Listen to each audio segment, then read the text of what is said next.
Hello everyone, मेरा नाम आफरी रस्मत है एंड वेलकम है आप सारे स्टूडेंट का आज के मनी एंड बैंकिंग से रिलेटेड प्रैक्टिस सेशन में।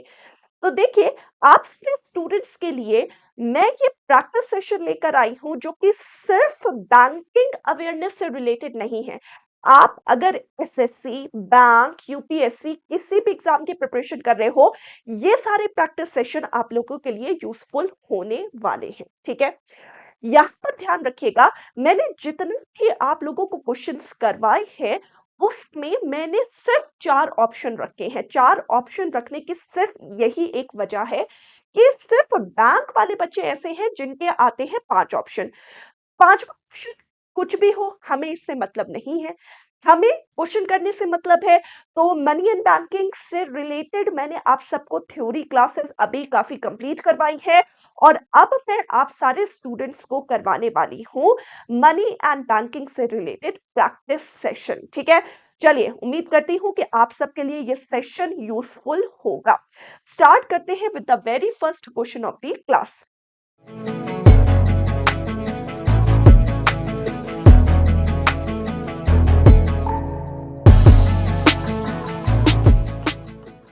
पहला क्वेश्चन क्या है? आईआरडीए एक ऑटोनॉमस एपेक्स स्टैट्यूटरी बॉडी है जो कि रेगुलेट और डेवलप करता है इंश्योरेंस इंडस्ट्री को इंडिया में। आपको बताना है इसका हेडक्वार्टर कहां पर है। We have 4 option: Bengaluru Karnataka, Mumbai Maharashtra, नई दिल्ली या फिर हैदराबाद तेलंगाना। तो आईआरडीए, सबसे पहले तो हमें पता होना चाहिए आईआरडीए का फुल फॉर्म क्या है। तो IRDA is insurance regulatory development authority of India. तो आईआरडीए इंश्योरेंस सेक्टर का संचालन करने में हेल्पफुल होता है इंडिया में। तो आईआरडीए का अगर हम हेडक्वार्टर की बात करते हैं, तो आईआरडीए का हेडक्वार्टर कहां पर है? हैदराबाद तेलंगाना में इसका हेडक्वार्टर है। थोड़ी सी अलग जगह पर है, मुंबई में नहीं है, दिल्ली में नहीं है, बैंगलोर पे नहीं है, अलग से क्वेश्चन है।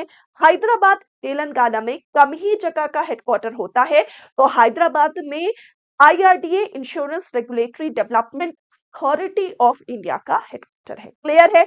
ओके, चलो, नेक्स्ट हमारे लिए क्वेश्चन क्या है? Next question is who regulates the money supply in India. आपको बताना है मनी सप्लाई का रेगुलेशन करने का काम हमारे इंडिया में आखिरकार कौन करता है। Who regulates the money supply in India? We have 4 options: Government of India, Reserve Bank of India, Commercial Bank या फिर प्लानिंग कमीशन। इन चारों में से कौन जो है हमारे इंडिया में मनी सप्लाई को रेगुलेट करने का काम करता है?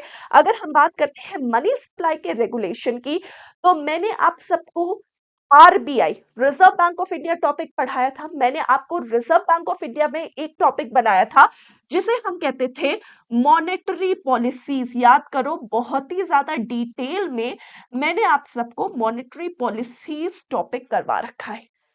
अच्छा, मॉनेटरी पॉलिसी शब्द का मतलब क्या होता है?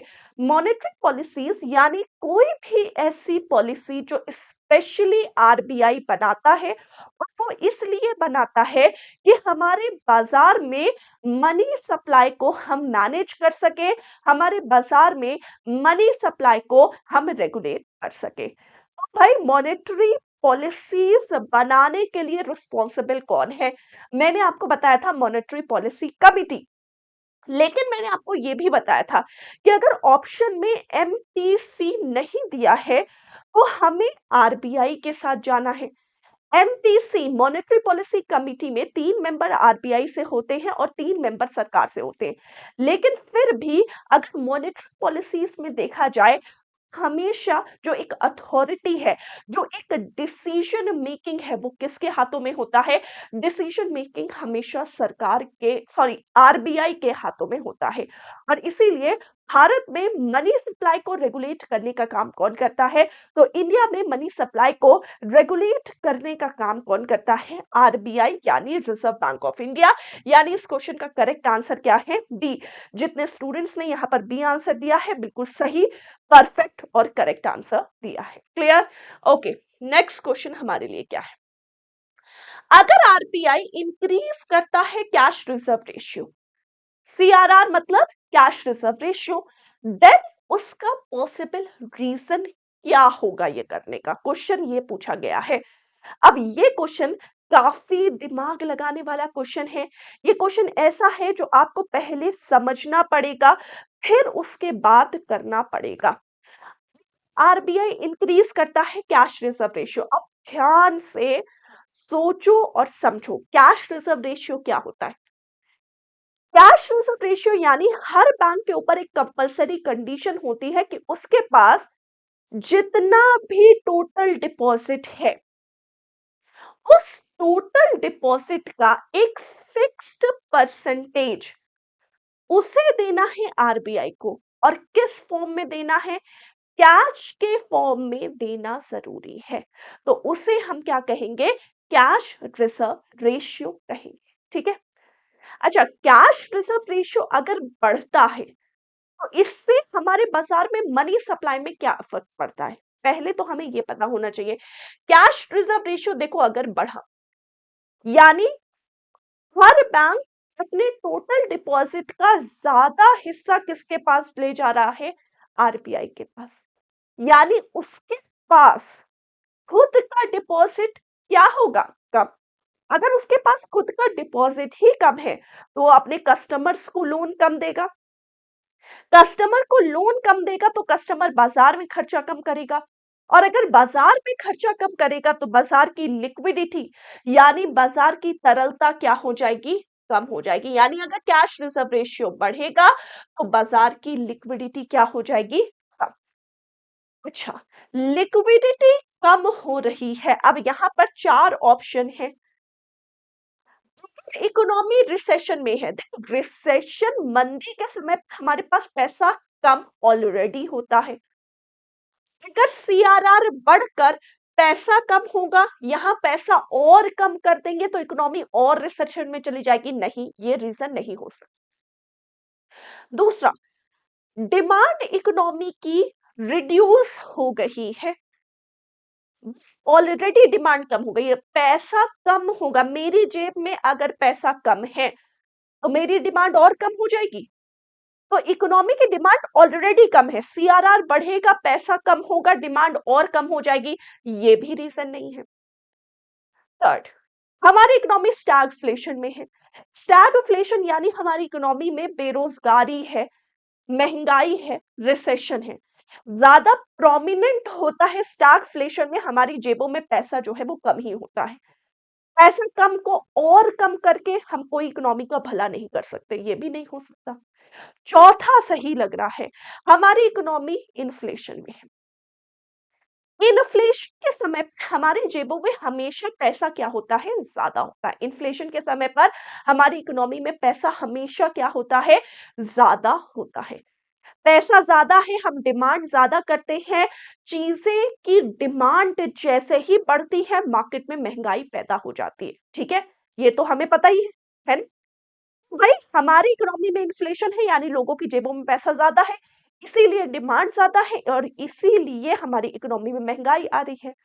तो भाई, हमें महंगाई को कम करना है, हमें महंगाई को कंट्रोल करना है और इसीलिए कैश रिजर्व रेशियो बढ़ाया जा रहा है। कैश रिजर्व रेशियो बढ़ाया इसलिए जा रहा है ताकि पैसा कम कर सके। पैसा कम होगा तो हमारी मार्केट में इन्फ्लेशन भी क्या हो जाएगा? कंट्रोल हो जाएगा, यानी कम हो जाएगा। क्लियर है? डन है? इतना समझ में आ गया अच्छी तरीके से?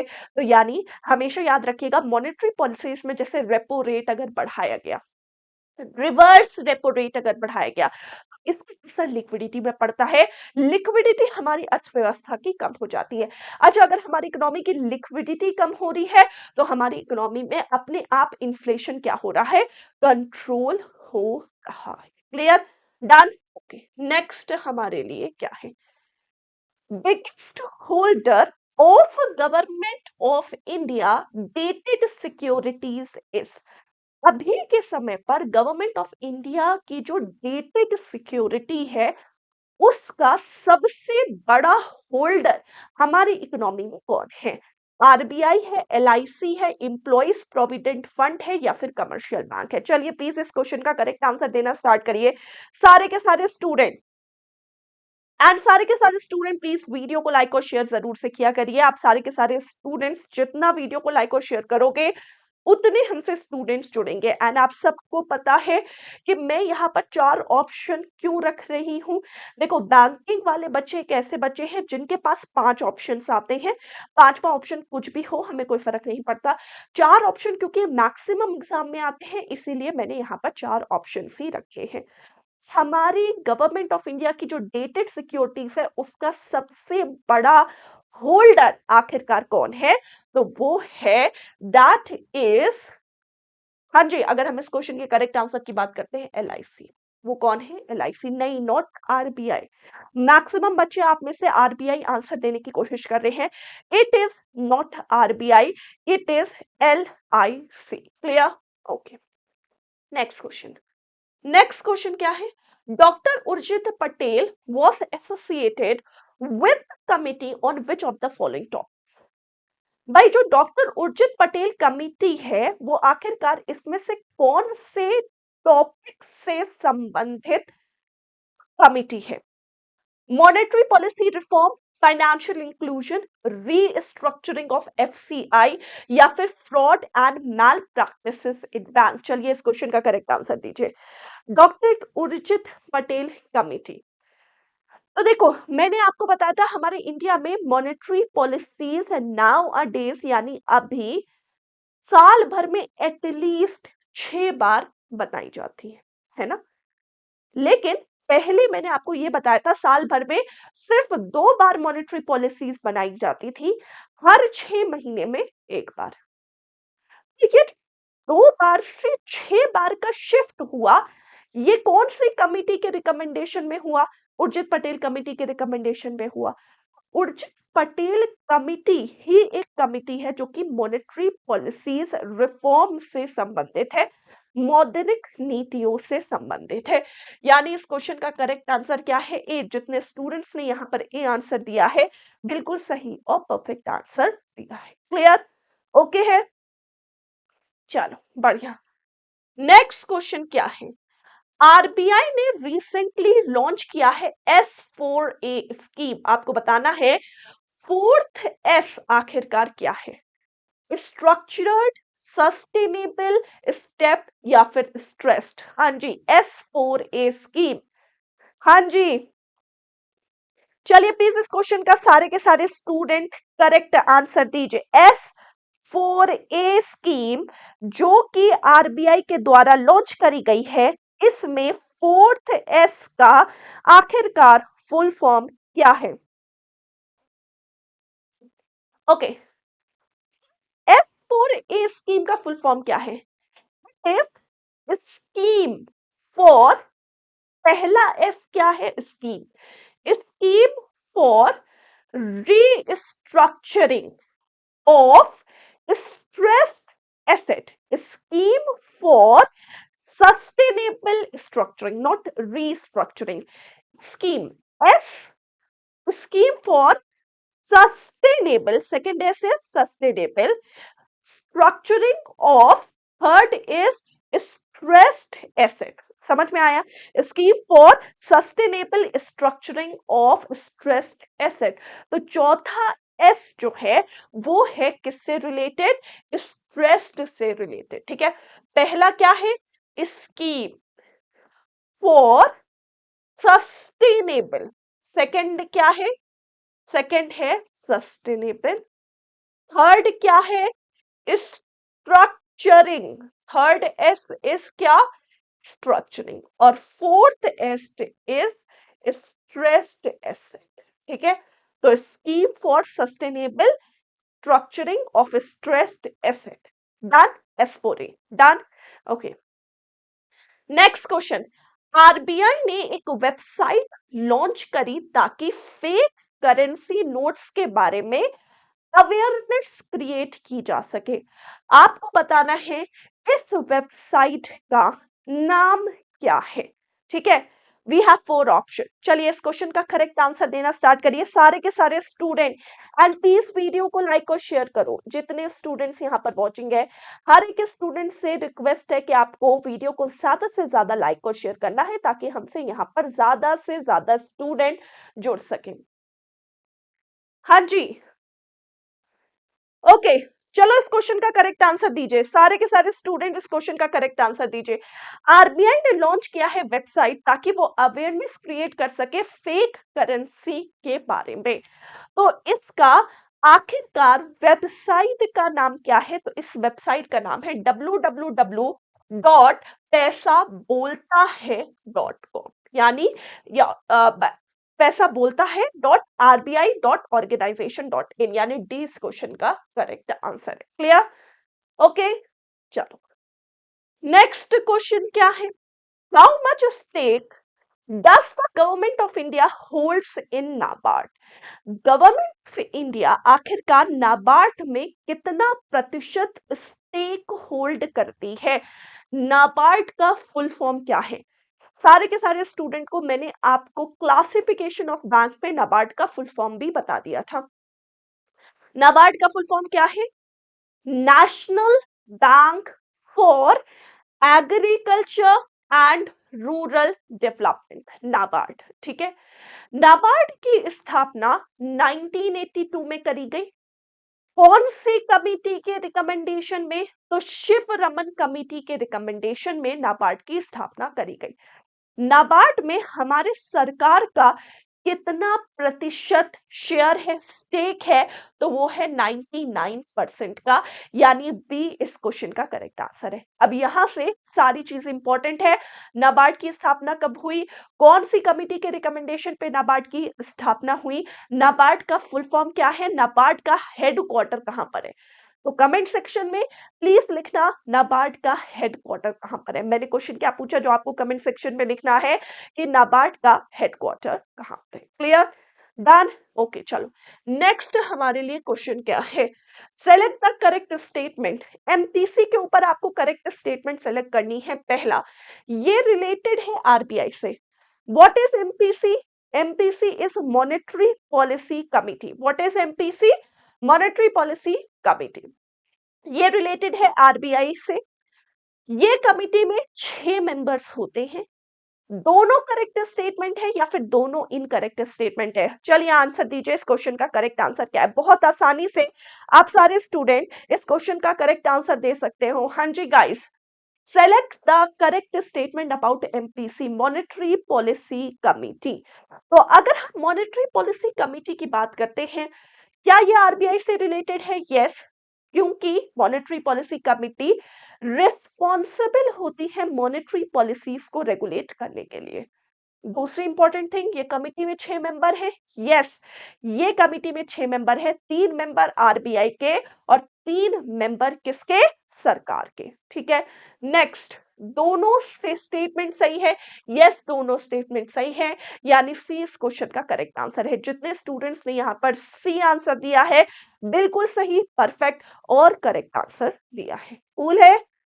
चलो 10वां क्वेश्चन, हिल्टन यंग कमीशन ने सरकार को सेंट्रल बैंक क्रिएट करने का रिकमेंडेशन कब किया था? 1923, 1924, 1925 या फिर 1926? चलिए इस क्वेश्चन का करेक्ट आंसर दीजिए सारे के सारे स्टूडेंट। हाँ जी भाई, जल्दी से बताओ।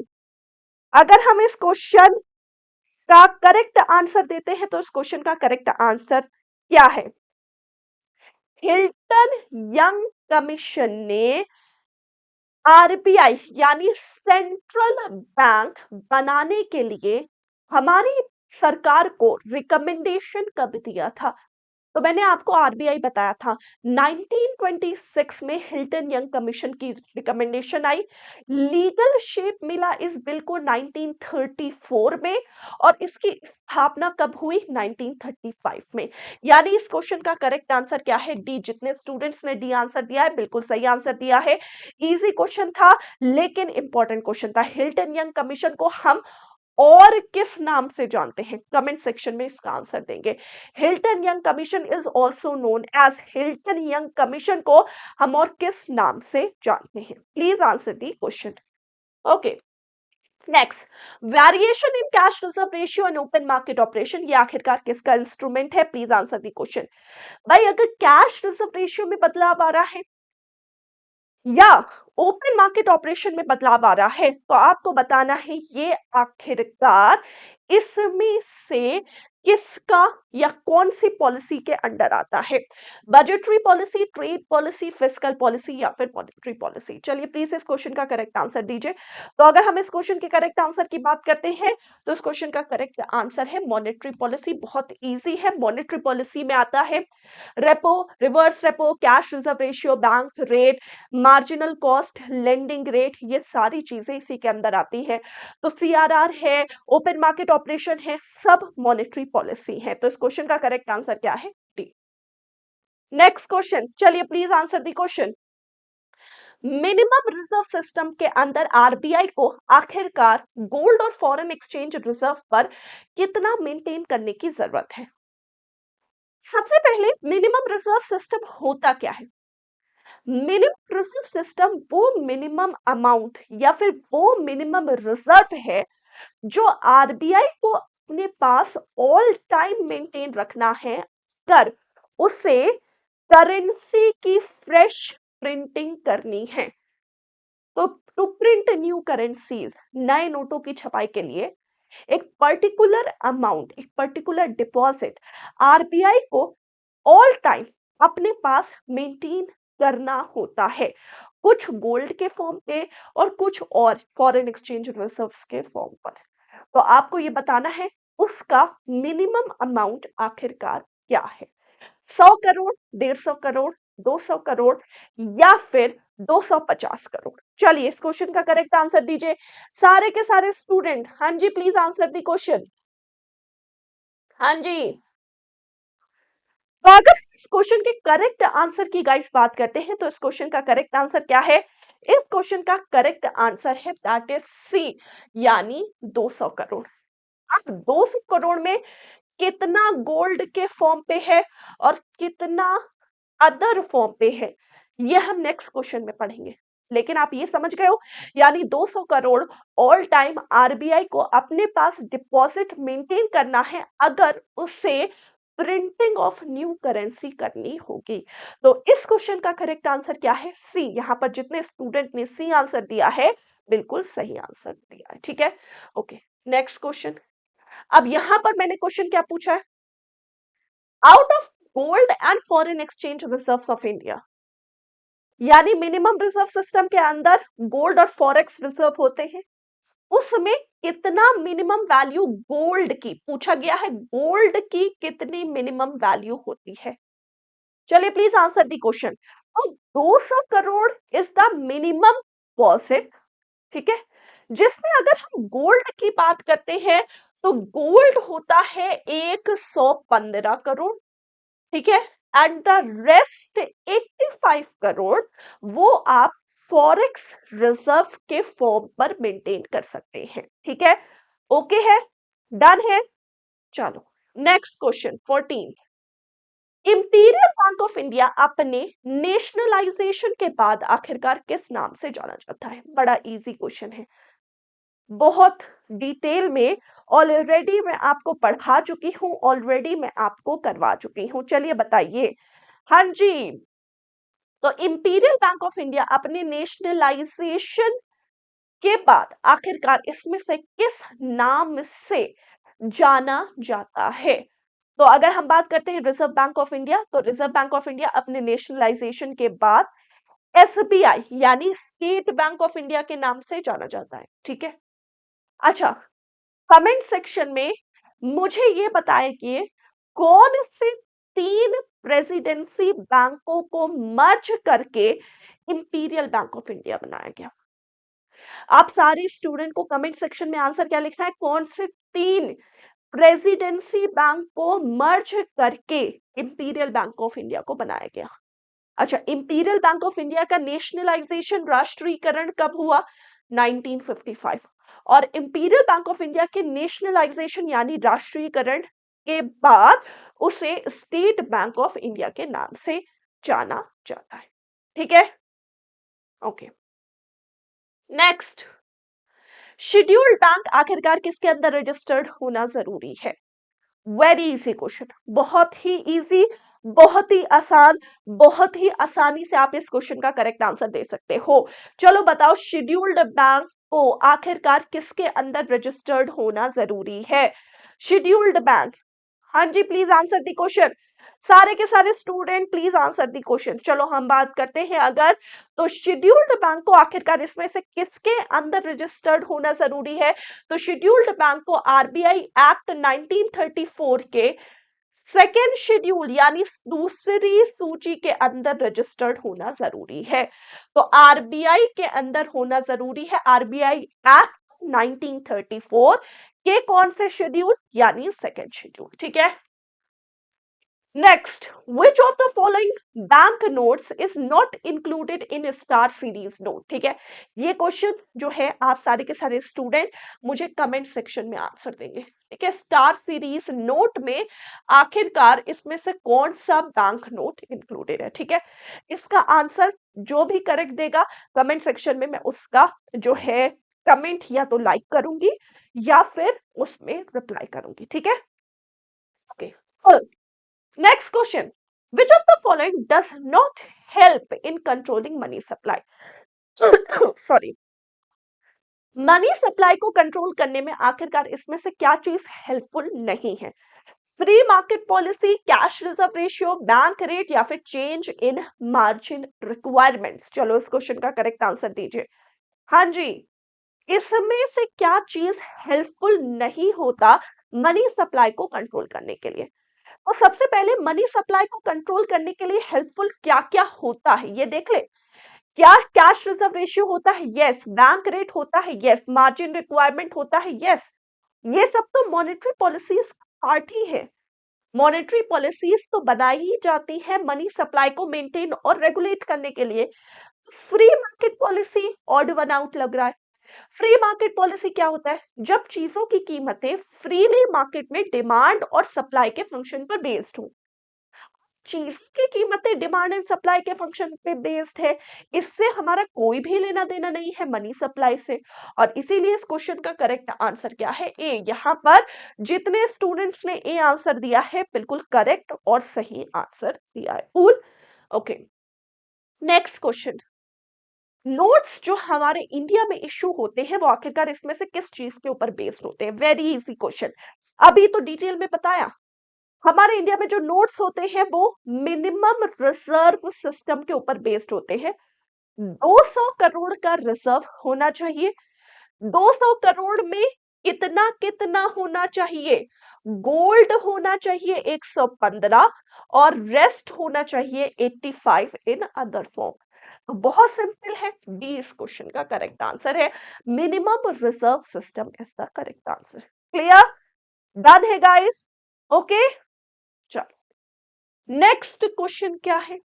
रेट ऑफ इंटरेस्ट आखिरकार किसके द्वारा डिटरमाइन होता है? What is rate of interest? Rate of interest यानी वो रेट जिसमें कमर्शियल बैंक अपने कस्टमर को लोन की लेंडिंग करता है। वो रेट जिसमें कमर्शियल बैंक अपने कस्टमर को लोन की लेंडिंग करता है और इसी बेसिस पर तो कमर्शियल बैंक आपस में compete करते हैं। तो रेट ऑफ इंटरेस्ट हमेशा कमर्शियल बैंक का अपना टॉपिक होता है। हर एक कमर्शियल बैंक अपना रेट ऑफ इंटरेस्ट डिटरमाइन करते हैं कि वो किस रेट में अपने कस्टमर्स को लोन की लेंडिंग करेंगे और इसी बेसिस पर कमर्शियल बैंक आपस में compete करते हैं। यानी इस क्वेश्चन का करेक्ट आंसर क्या है? D, commercial bank is the correct answer. Clear? Done? Okay, चलो लास्ट क्वेश्चन क्या है? नाबार्ड की स्थापना कौन से 5 ईयर प्लान के बीच में हुई?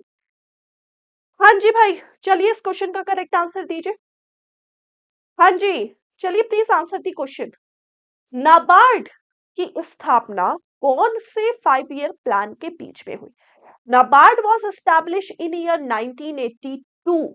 उस समय चल रही थी छठी पंचवर्षीय योजना। यस, सिक्स्थ 5 ईयर प्लान 1980 से लेकर 85 के बीच में था। नाबार्ड की स्थापना 1982 में करी गई शिव रमन कमेटी के रिकमेंडेशन पर, और इसीलिए उस समय कौन सा 5 ईयर प्लान चल रहा था? छठी पंचवर्षीय योजना चल रही थी। क्लियर है? डन है? ओके। तो गाइस, ये थी आज की आपकी क्लास। मनी एंड बैंकिंग से रिलेटेड मैंने कुछ इंपॉर्टेंट क्वेश्चंस आप सबको करवाए। नेक्स्ट क्लास में मैं कुछ और इंपॉर्टेंट क्वेश्चंस करवाऊंगी जो कि आपके एग्जाम के पॉइंट ऑफ व्यू से इंपॉर्टेंट होंगे। तो सारे के सारे स्टूडेंट वीडियो को लाइक और शेयर करना मत भूलिएगा। Thank you so much. मिलती हूँ नेक्स्ट क्लास में।